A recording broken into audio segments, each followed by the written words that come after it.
Hey my friends, it's Nick Logan. Recently I've been studying The Science of Getting Rich by Bob Proctor, Michael Beckwith, and Jack Canfield. They put together a program called The Science of Getting Rich.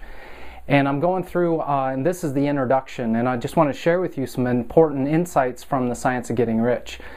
This is the introductory chapter, and it'll kind of be the basis of everything that you need to know to kind of follow through and follow along my steps along with the Science of Getting Rich. So a little bit of history. The Science of Getting Rich was a book by Wallace D. Wattles, and before he came across this information and before he combined it into an organized thought into his own book called The Science of Getting Rich, he struggled throughout his life. So maybe that sounds familiar.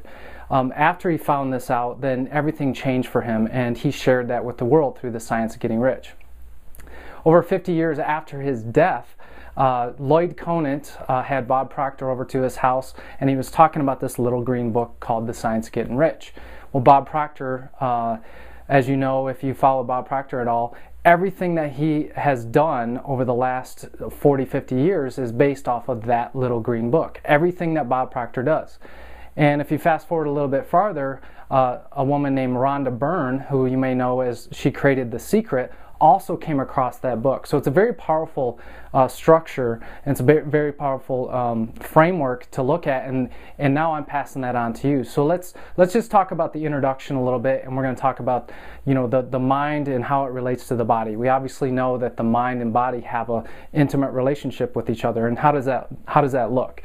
So basically we have, the mind has a way of kind of picturing things. So if I say, picture your car keys, you have a specific picture of that. Picture your refrigerator, picture your couch, picture your, let's think about your car. You have a clear mental picture of what that means.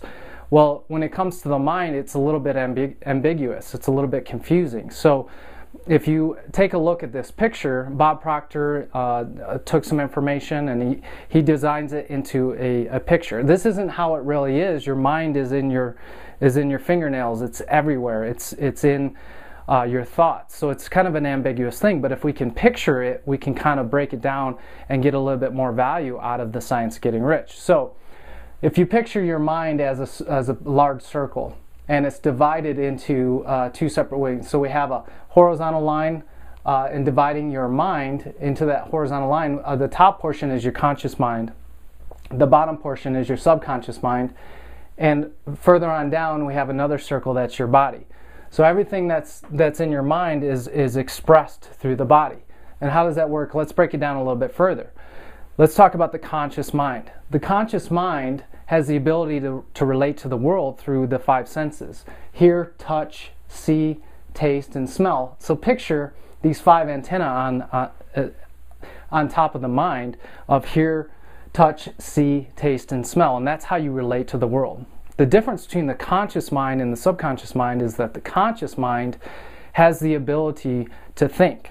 It also has the ability to reject any of those outside stimuli. So, for example, Viktor Frankl talks about, Viktor Frankl was in a concentration camp, and one thing he realized is that they can make me do all kinds of things with my body, they can torture me, they can do whatever, but they don't have the ability to change my thoughts. You have conscious control over your thoughts. So, for example, if someone says something to you that kind of offends you a little bit, you have the ability to either emotionally get involved with whatever that person said or did, or not to. You have the ability to reject that.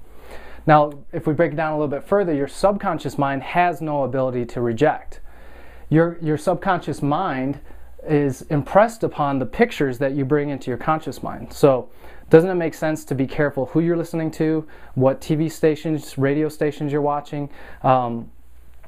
You have the people that you're listening to and rejecting or accepting. You have the ability with the conscious mind. Remember, the conscious mind thinks in pictures. So whatever is impressed in pictures upon your subconscious mind does not have the ability to reject. Your subconscious mind is actually extremely powerful, and it'll accept whatever you tell it. So doesn't it make sense, again, to really impress upon the subconscious mind pictures that you want in your life? That subconscious mind expresses itself through the body. So I'm going to talk a little bit further about that in this blog post. So if you are watching this video, right down below there's a link directly to this blog post. So check out the blog post, share your comments, and on the next session we're going to talk about whether or not you have the right to be rich, the Science of Getting Rich program. Have a great day, my friends. See ya.